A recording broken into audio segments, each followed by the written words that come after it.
The Kralix Empire had ruled space for 3,000 years. Their ships were covered in thick metal armor that could stop almost any weapon. When they found Earth and its primitive radio signals, they barely cared. The humans had just learned to travel faster than light. Their ships looked ugly and weak compared to Kralix designs. Commander Vrak stood on his ship's bridge looking at the screen. The humans still used old chemical rockets to leave their planet. How primitive. His ship, the Eternal Dominion, was a battlecruiser with armor so thick that nothing could punch through it. At least that's what he believed. He clicked his mandibles and spoke to his crew. His translator turned the clicking sounds into words they could understand. He ordered a scan of human defenses. The report came back quickly. 3 space stations, 40 ships, no heavy weapons, no real armor on their hulls. Vrak smiled in his own way.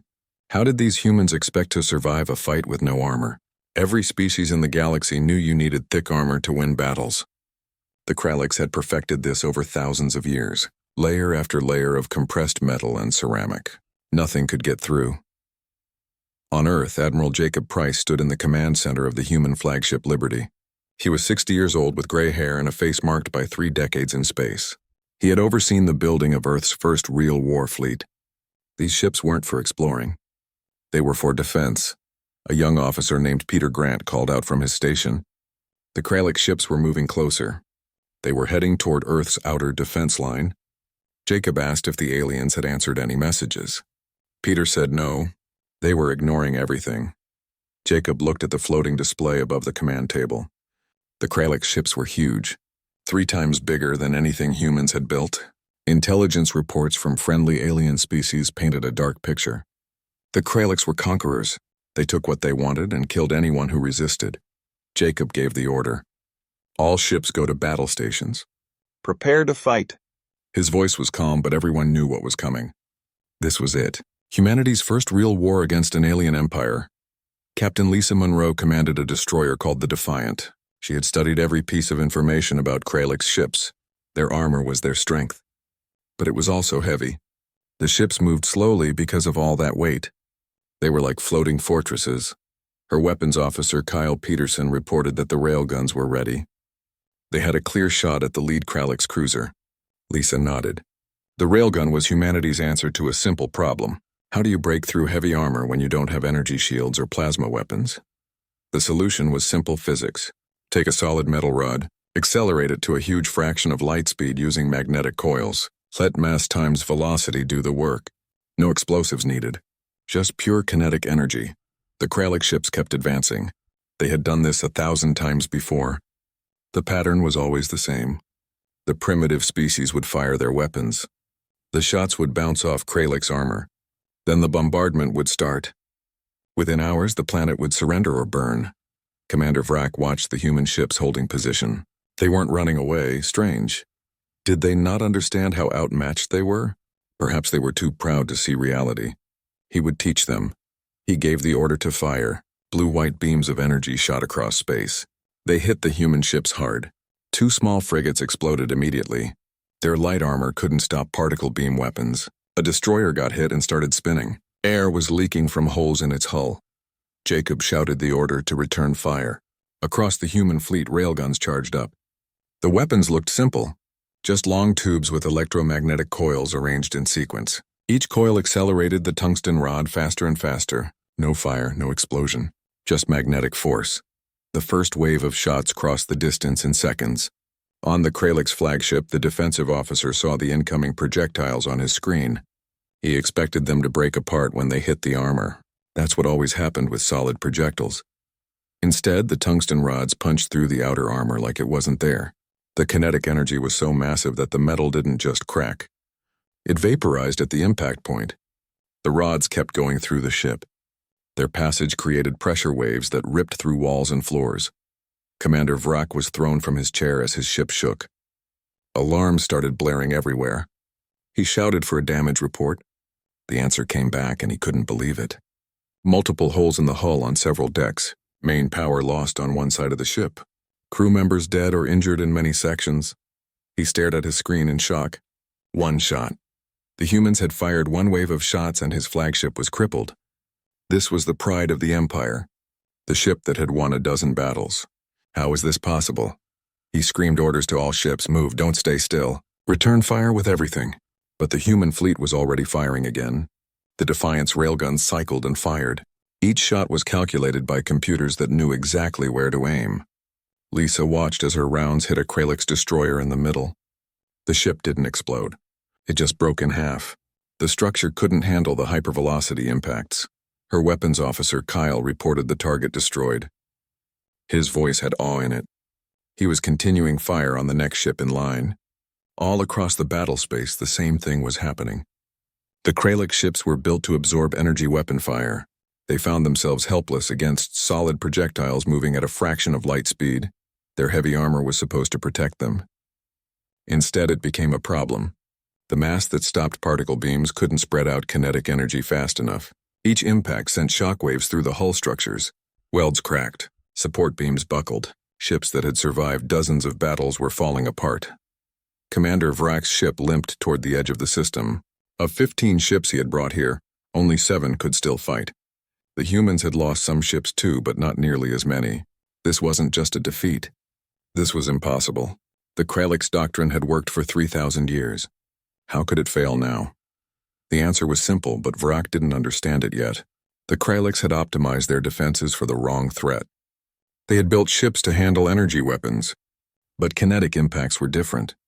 You couldn't radiate away momentum. It had to go somewhere, and when it did, it tore everything apart. 3 days after the first battle, Commander Vrak had to do something he had never done before. He had to ask for help. His ship, the Eternal Dominion, was barely holding together. Dozens of holes scarred the hull where railgun rounds had punched through. Of the 15 ships in his fleet, only 7 could still move properly. The message from High Command came fast. Fleet Admiral Thex appeared on the holographic screen. He was old and his shell had scars from many wars. His voice was cold and angry. He wanted to know how Vrak had lost 8 warships to a species that didn't even have proper shields. Vrak chose his words carefully. The humans used a weapon system that no one had seen before, pure kinetic projectiles moving at extreme speeds. The Kralix armor was useless against them. Thex interrupted. The Empire had fought kinetic weapons before. The Torvik clans used them. They didn't work against Kralix ships. Vrak explained that these were different. The Torvik used missiles with chemical explosives. The humans used electromagnetic acceleration. The speeds were much, much higher. The tungsten rods went through Kralix armor like it was paper. There was a long silence on the other end. Finally, Thex spoke. The third battle fleet would arrive in 1 cycle. Vrak would wait for them. The transmission ended. Vrak sat alone thinking. He had served the Empire for 40 years. He had been part of 17 conquest campaigns. Never had he met a species that could match Kralix military power. The Empire's way of war was simple. Build armor thick enough to stop anything. Build weapons strong enough to break through anything. It had worked for thousands of years, but the humans had done something no one expected. They rejected the normal way of thinking. Every species used energy shields and plasma weapons. Humanity looked at the problem differently. Why try to spread out energy when you could just smash through with pure force? On Earth, the United Nations Security Council met in emergency session. The mood was careful but hopeful. Admiral Jacob Price stood before them presenting his report. The Kralix had run away after losing 8 ships. Human losses were 3 frigates, 1 destroyer and about 400 people. Kralix casualties were in the thousands. The Secretary General was an old woman named Helen Carter. She leaned forward and asked the important question. This was just a scouting force. What happens when they come back with more ships? Jacob didn't lie to her. They would come back with everything they had. Humanity had hurt them but not broken them. The Kralix Empire controlled hundreds of star systems. They could afford to lose ships. Earth could not. A representative from China asked what they should do. Jacob had a plan ready. Build more railgun platforms. Upgrade every ship in the fleet. Build more destroyers and cruisers. Prepare for a long war. He paused before continuing. The Kralix depended on armor. Their entire military was built around it. Humanity needed to exploit that weakness. Deep under Colorado in a military research base, an engineer named Daniel Foster was studying a piece of Kralix armor. The chunk was 3 meters wide and half a meter thick. It had layers of compressed metal and ceramic materials. By any normal standard, it should have been impossible to penetrate. Daniel called over his colleague Amy Walsh. He pointed at the hole where a railgun round had gone through. Look at how the layers separated. The impact energy was so intense that the different materials failed at different speeds. Amy looked closer with her scanner. It was worse than that. The kinetic energy made a shock wave that went through the whole structure. She showed Daniel the tiny cracks. They spread for a meter in every direction from the impact point. Daniel understood. Each hit weakened the armor around it. Multiple impacts in the same area would cause total failure. Amy agreed. The Kralix built their ships to absorb and spread out energy. But kinetic impacts didn't work that way. You can't radiate momentum away. It has to go somewhere. The implications were huge. The more armor the Kralix added, the worse the problem became.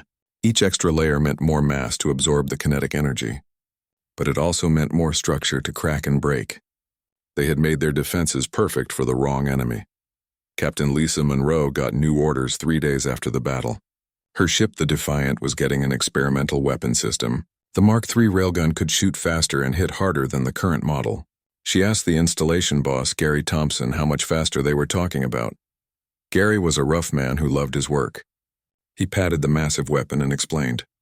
They increased the capacitor banks by 40%.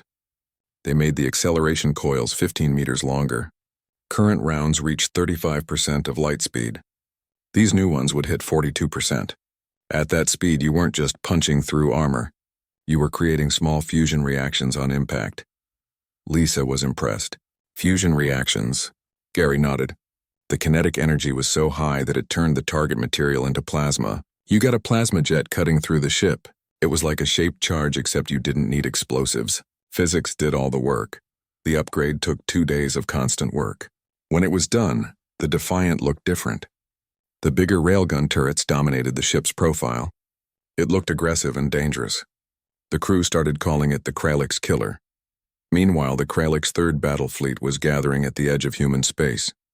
Fleet Admiral Thex commanded from a huge ship called Inevitable Victory. It was so massive it carried more weapons than Commander Vrak's entire force. 60 warships formed up around the flagship. Their hulls gleamed with layer after layer of armor plating. Thex spoke to all his captains through holographic communication. The humans would learn what it meant to defy the Empire. They would approach Earth and bombard it until surrender or death. Their primitive kinetic weapons might have surprised Vrak, but they would not surprise him. All ships had been equipped with extra armor plating and point defense systems. What Thex didn't understand was that he had just made everything worse. The additional armor added more mass. That meant the Kralix ships were now slower and less able to dodge. The point defense systems were designed to stop missiles and fighters. They were useless against solid projectiles moving at nearly half-light speed. By the time the defensive sensors saw an incoming round, it had already hit. Thex stood on his bridge confident in victory. He had studied the reports from Vrak's defeat. He had seen the numbers. Yes, the humans had won one battle, but that was because Vrak had been careless. Thex would not be careless. He had brought overwhelming force. 60 ships against what intelligence said was 40 human vessels. The math was simple. The Kralix would win. But Thex was making the same mistake every Kralix commander made. He was thinking in terms of the old rules. Armor stops weapons. Numbers win battles. What he didn't realize was that humanity had changed the rules. When armor became a weakness instead of a strength, numbers didn't matter as much. One human railgun could destroy a ship that should have been invincible. The Kralix Third Battle Fleet entered the Sol system with a show of overwhelming power. 60 warships appeared from faster-than-light travel in perfect formation. Fleet Admiral Thex stood on his bridge confident that the humans would understand they had no chance. His dreadnought Inevitable Victory was at the center of the formation, surrounded by cruisers and destroyers. Thex ordered his ships to deploy in attack formation. All vessels had to maintain 10,000 kilometers spacing between them. He launched reconnaissance drones to scan the system. On his screen he could see Earth, the blue planet that these primitive humans called home. Soon it would be another Kralix conquest. Aboard the Liberty, Admiral Jacob Price watched the Kralix formation appear on his tactical display. He had spent 3 days preparing for this moment. His fleet was positioned in a defensive sphere around Earth and Luna. 42 human warships waited in silence. Each one had been upgraded with the latest railgun systems. Commander Richard Hayes stood next to Jacob looking at the screen. The Kralix had brought a dreadnought this time. That thing was at least 10 times bigger than humanity's largest cruiser. Jacob looked at it calmly and said, "Then it was 10 times the target." He gave the order. All ships were free to fire when ready. Captain Lisa Monroe watched from the bridge of the Defiant. Her targeting computer had already locked onto a Kralix heavy cruiser. The system calculated trajectory, velocity, and the best impact points. Lieutenant Kyle Peterson reported from weapons control.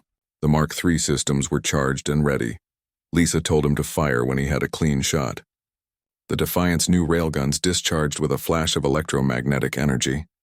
The tungsten carbide penetrators weighed 50 kilograms each. They accelerated down the extended coils at 42% of light speed. At that speed, they crossed the distance to the target in less than 3 seconds. The Kralix heavy cruiser Relentless had been reinforced with 2 extra meters of armor plating. The ship's commander, Captain Zrix, believed his vessel was now safe from human kinetic weapons. He was completely wrong. The first penetrator struck the cruiser's forward section. At 0.42 light speed, the kinetic energy was beyond measure. The tungsten rod didn't just punch through the armor. It atomized it. The impact created a plasma jet hotter than the core of a star. The superheated plasma burned through the ship's interior like a torch through paper. The second and third penetrators followed within milliseconds. They hit different sections of the hull. The combined damage was total. The Relentless didn't explode in the normal way. Instead, it came apart. Massive sections of hull peeled away as the structure failed under stress it was never designed to handle. Kyle reported target destroyed. His voice was steady despite what he had just seen. The weapon systems were cycling for the next shot. Across the battle space, the human fleet opened fire. The Kralix had expected the humans to cluster around Earth in a defensive position. Instead, the human ships had spread out. They created overlapping fields of fire that caught the Kralix formation in a crossfire from multiple directions. Fleet Admiral Thex watched in growing horror as his battle fleet began to fall apart. Ships that had stood against plasma fire and particle beams were being torn to pieces by weapons his people had called primitive. He screamed orders. All ships emergency scatter. Take evasive action. But the Kralix ships were too massive and too heavily armored to move quickly. They had been designed as mobile fortresses. They were meant to advance slowly while absorbing punishment. Against human railguns, their lack of speed was fatal. The destroyer Vengeance took 6 impacts in rapid succession. Each penetrator punched completely through the ship, entering one side and exiting the other. The passage created shockwaves that spread through the hull. Welds cracked. Support beams shattered. The ship broke in half and both sections tumbled away into space. On Earth, billions of people watched the battle on their screens. The defense of humanity's homeworld had become a show of pure physics in action. A news reporter named Patricia Hall gave commentary from a bunker deep underground. She explained what viewers were seeing. The white streaks were railgun projectiles moving at about 40% of light speed. When they hit Kralix vessels, the kinetic energy transfer was so massive that the targets essentially disintegrated. The camera switched to show a Kralix battleship being hit by multiple rounds.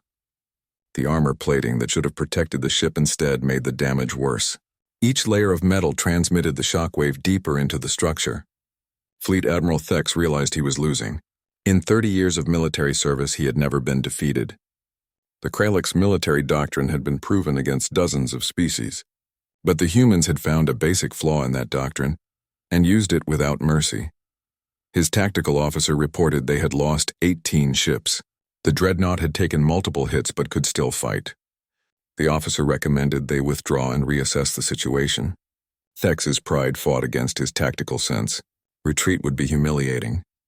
But staying meant the destruction of his entire fleet. He gave the order. All ships fighting withdrawal. Keep firing as you pull back.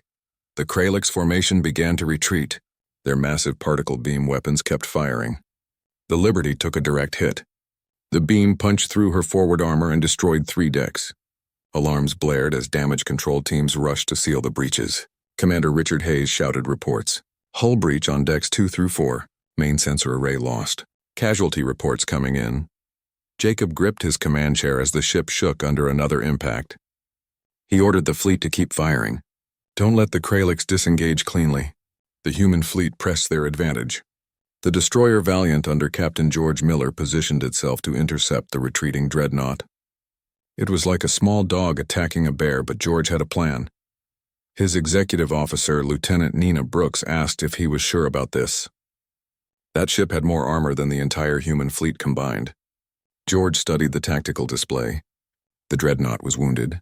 Its engines had been damaged by previous railgun impacts. It was moving slowly, trying to reach the edge of the system where it could jump to faster than light speed. George gave the order. Concentrate all fire on their engine section. If they could disable the drive, the dreadnought would be dead in space. The Valiant's railguns fired, sending a stream of penetrators toward the massive ship.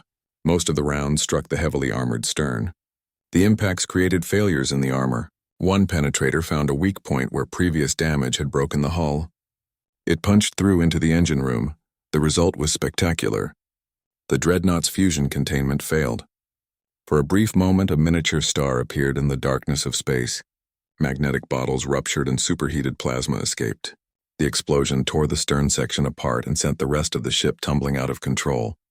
Nina reported dreadnought disabled. Her voice was filled with awe.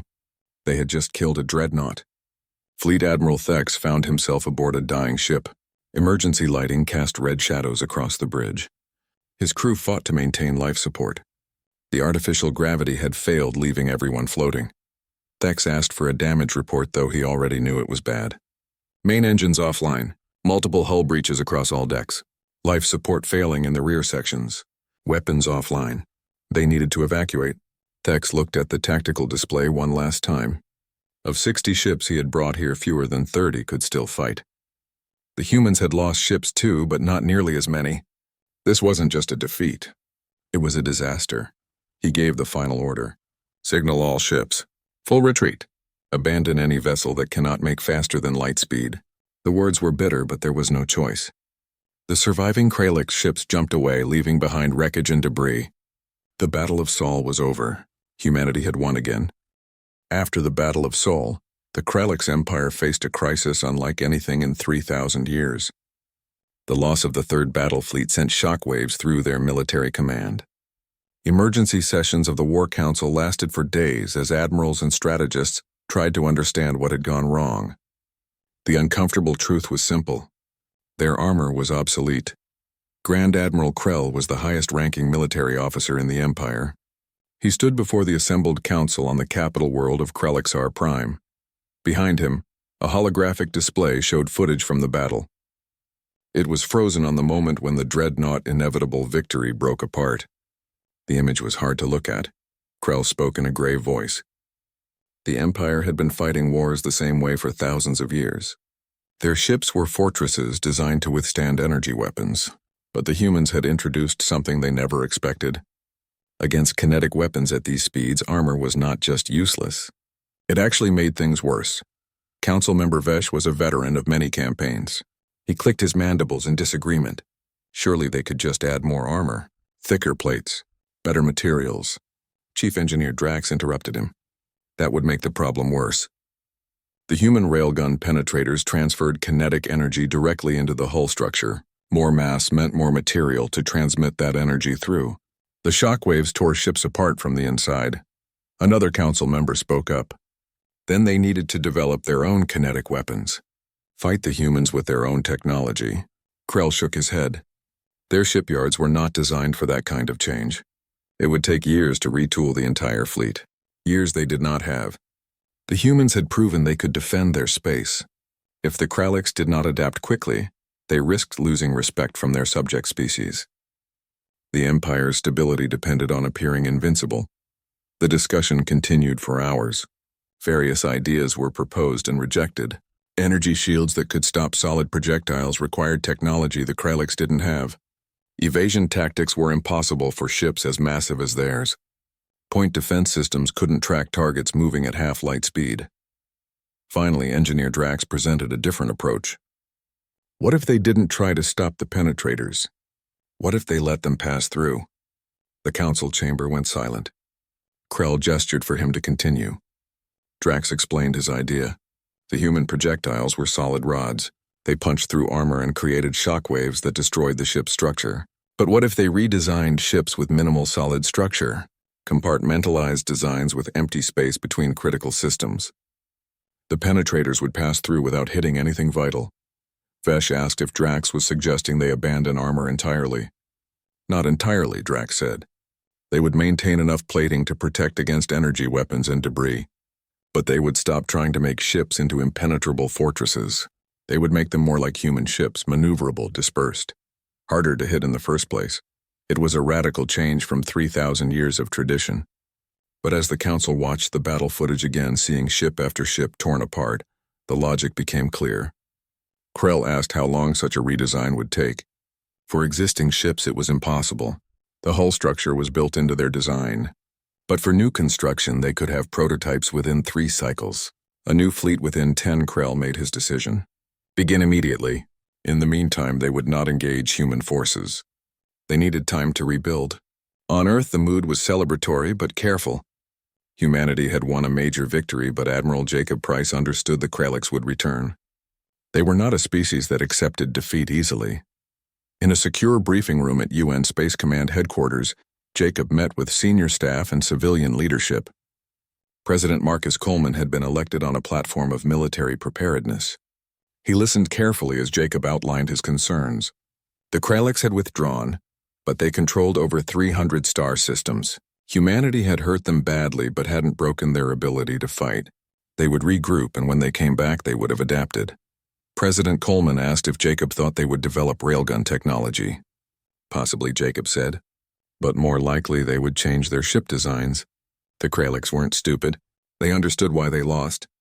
They relied too heavily on armor, and humanity exploited that weakness. They wouldn't make the same mistake twice. Defense Secretary Linda Grant spoke up. Then what should they do? They couldn't just wait for another attack. Jacob had been thinking about this since the battle ended. They needed to go on the offensive. Not an invasion, but a campaign to secure strategic systems near Sol, create a buffer zone, and they needed to form alliances with other species. The Kralliks had enemies. Humanity needed to find them and coordinate efforts. The strategy session lasted well into the night. Plans were made for expanding the human fleet, construction of forward operating bases, diplomatic outreach to potential allies. Humanity was no longer just defending Earth. It was stepping onto the galactic stage as a military power. Captain Lisa Monroe got reassigned to a new carrier vessel called Endeavor. Her job was to lead scouting missions into neutral space. Her orders were clear. Find species willing to stand against Kralliks' dominance and assess their military capabilities. The first system she visited was home to the Valix Collective. They were insectoid species that occupied 12 star systems on the edge of Kralliks' territory. The Valix had been conquered by the Kralliks 2 centuries ago and forced to pay tribute. Lisa's shuttle landed on the Valix homeworld. It was a humid planet with towering fungal forests. She was met by Ambassador Trix. His compound eyes studied her with interest. He said humanity had done what seemed impossible. They had defeated the Kralliks in open battle twice. Lisa replied they were defending their home. But they knew the Kralliks would return. They were looking for allies who shared their interest in defeating the Empire. Trix led her through the towering structures of the Valix capital. He explained as they walked. The Kralliks' tribute system drained their economy. They gave resources, technology, even their young people for labor. They had wanted to rebel for generations, but Kralliks' military power made it suicide. Lisa asked what had changed. Trix said now they knew the Kralliks could be beaten. Humanity's railgun technology was something the Kralliks never expected. The Valix had been developing their own weapons in secret but feared using them. If they rebelled and failed, the Kralliks would destroy their entire species. They reached a secure military facility underground. Trix showed Lisa blueprints for what the Valix called swarm ships. Small, fast vessels that could be produced quickly in large numbers. Each one carried a single weapon. A magnetic accelerator similar to humanity's railguns but designed for smaller projectiles fired rapidly. Trix explained they couldn't match human or Kralliks' firepower in single ships. But they could build many ships. Many small impacts could be as devastating as one large one. Lisa saw the potential immediately. Coordinated attacks. Human ships provide heavy firepower. Valix swarm ships overwhelm defenses and strip away armor for human penetrators to exploit. Trix agreed, but asked the important question. Would humanity stand with them when they rebelled, or would humans leave them to face Kralliks' vengeance alone? Lisa couldn't make that promise herself, but she knew her answer. She would bring the proposal to her superiors. But personally, she thought they would be fools not to work together. Similar conversations were happening across dozens of star systems. The Torvik clans were nomadic warriors who had fought the Kraliks to a stalemate. They expressed interest in a coordinated campaign. The Helian Confederacy was a democracy of aquatic species. They offered expertise in unconventional warfare and stealth technology. What emerged was not just a military alliance, but a coalition of species who had suffered under Kralik's rule. Humanity's railgun technology had given them hope that resistance was possible. Now it was a matter of coordination and timing. The galaxy was about to change. 6 months after the Battle of Sol, the strategic landscape of the Orion Arm had shifted dramatically. The Kralix Empire that had ruled unchallenged for thousands of years now faced organized resistance on multiple fronts. The coalition that Captain Lisa Monroe had helped build was ready to act. Grand Admiral Krell stood in the war room on Krelixar Prime, studying a holographic map of the Empire. Red markers showed trouble spots. Felix systems where tribute collection had been disrupted, Torvik raid zones where supply convoys had been destroyed. At the center of it all was human space represented by a blue sphere that seemed to pulse with threat. Krell spoke to his staff. The humans had been busy. They had united the Empire's enemies against them. Chief Engineer Drax approached with a data tablet. The new fleet prototypes were complete. 15 vessels built to the revised specifications. Lighter armor, distributed systems, improved maneuverability. Krell repeated the number. 15 ships. Against how many enemies? Drax checked his data. Intelligence estimated the coalition had assembled over 200 vessels across all species. The humans alone had expanded their fleet to 60 ships, all equipped with railgun weapons. The numbers were grim. The Empire had hundreds of ships still, but most were built to old specifications. Against human kinetic weapons, they were death traps. The new designs were better but untested, and there weren't enough of them. Krell asked where the humans would strike. Drax believed they would target the Nexus Forge system. It was the primary shipyard facility in this sector. If they destroyed it, the Kraliks couldn't build more vessels to the new specifications. Krell made his decision. They would defend Nexus Forge with everything available, deploy the new fleet there supported by whatever conventional forces could be spared. If the humans wanted that system, they would pay for it. Aboard the Liberty, Admiral Jacob Price reviewed the operational plan for the assault on Nexus Forge. The coalition had been planning this attack for months.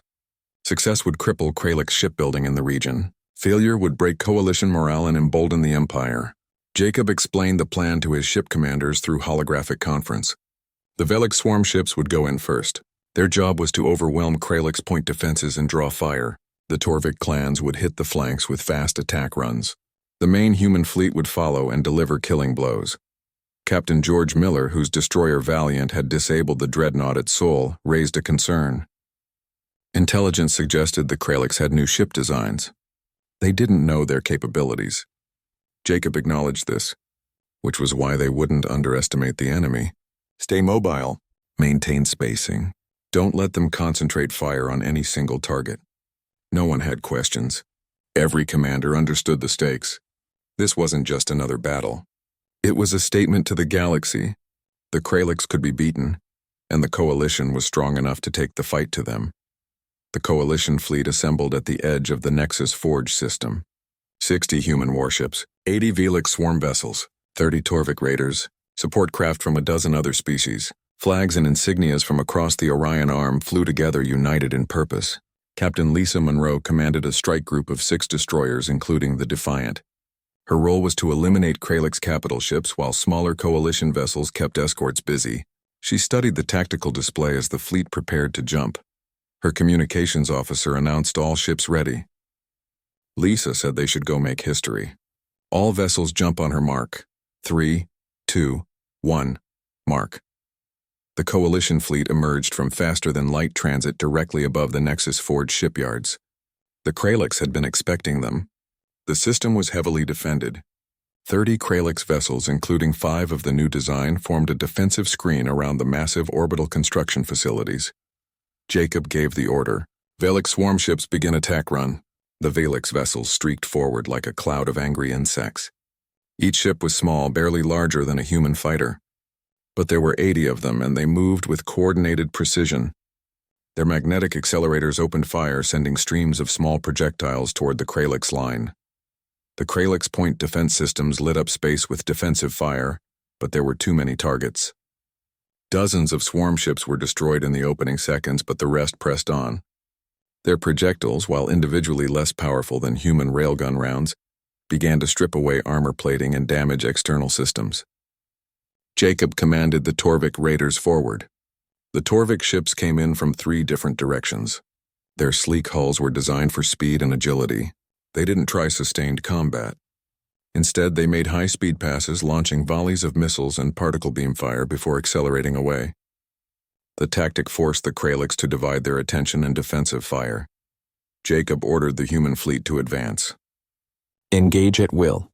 The Liberty led the main assault. Her railguns were already charged and targeting the nearest Kralix cruiser. The ship was one of the old designs, heavy with armor. Jacob gave the fire command. The penetrators crossed the distance in seconds. The Kralix cruiser's armor held for exactly 1 impact before structural integrity failed. The ship came apart with sections of hull tumbling away as the crew evacuated in escape pods. But the Kralix weren't defeated yet.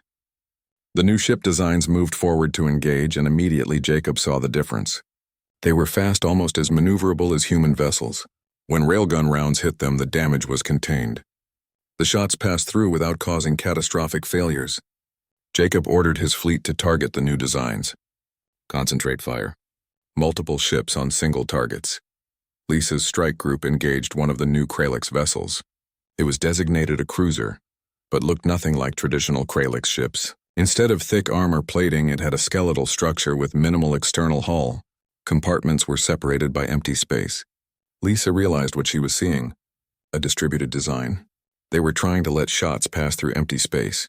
Lieutenant Kyle Peterson adjusted from weapons. He targeted their engine section. If they could disable propulsion, the ship was dead. The Defiant and her sister ships focused fire on the rear of the Kralix vessel.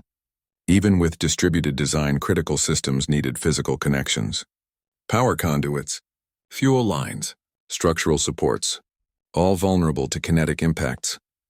The focused bombardment worked. One penetrator severed a main power conduit, causing cascading failures. Another struck the fusion reactor housing, not penetrating the magnetic containment but damaging the support structure. The reactor went into emergency shutdown and the ship went dark. Kyle reported target disabled. Moving to next target. Across the battle space, the pattern repeated. The Coalition fleet adapted to the new Kralix designs, focusing fire to overwhelm distributed systems. The Kralix fought back fiercely. Their particle beam weapons were still deadly. The Liberty took multiple hits with sections of hull glowing red-hot from energy transfer. But momentum was with the Coalition. For every ship they lost, the Kralix lost 2. The defensive perimeter began to collapse as Kralix vessels were disabled or destroyed. The shipyards loomed ahead, massive orbital constructions where new vessels were being assembled. Jacob ordered all ships to target the construction facilities. Destroy everything that could build ships? It was brutal, calculated destruction. Railgun fire tore through unfinished vessels in their berths. Secondary explosions rippled through the shipyards as fuel storage and munitions depots were hit. Within minutes, the work of years was reduced to debris. Grand Admiral Krell watched the destruction from his flagship at the edge of the system. He had arrived too late with reinforcements to turn the tide. Nexus Forge was lost. He ordered all vessels to withdraw. It was the second time in less than a year that Kralix forces had retreated from battle. The psychological impact was devastating. The empire that seemed invincible was losing. In the aftermath, the Coalition fleet regrouped. They had lost 18 ships and thousands of personnel but achieved their objective. Kralix shipbuilding capability in the sector was crippled. Aboard the Liberty, Jacob addressed his fleet. Today they proved courage and innovation could overcome tradition and mass. The Kralix Empire had ruled through intimidation for 3,000 years. But they learned armor plating and heavy weapons weren't enough. A coalition of free peoples fighting for their homes could not be defeated by tyrants. The message transmitted across Coalition space and beyond. On dozens of world species that lived under Kralix dominance heard the news and began to hope. Rebellion sparked in tributary systems. The war was far from over, but momentum had shifted. The Empire was defensive, forced to adapt to warfare they never anticipated. And at the heart of it was simple truth. When Kralix armor plated their ships, humanity's railguns pierced right through.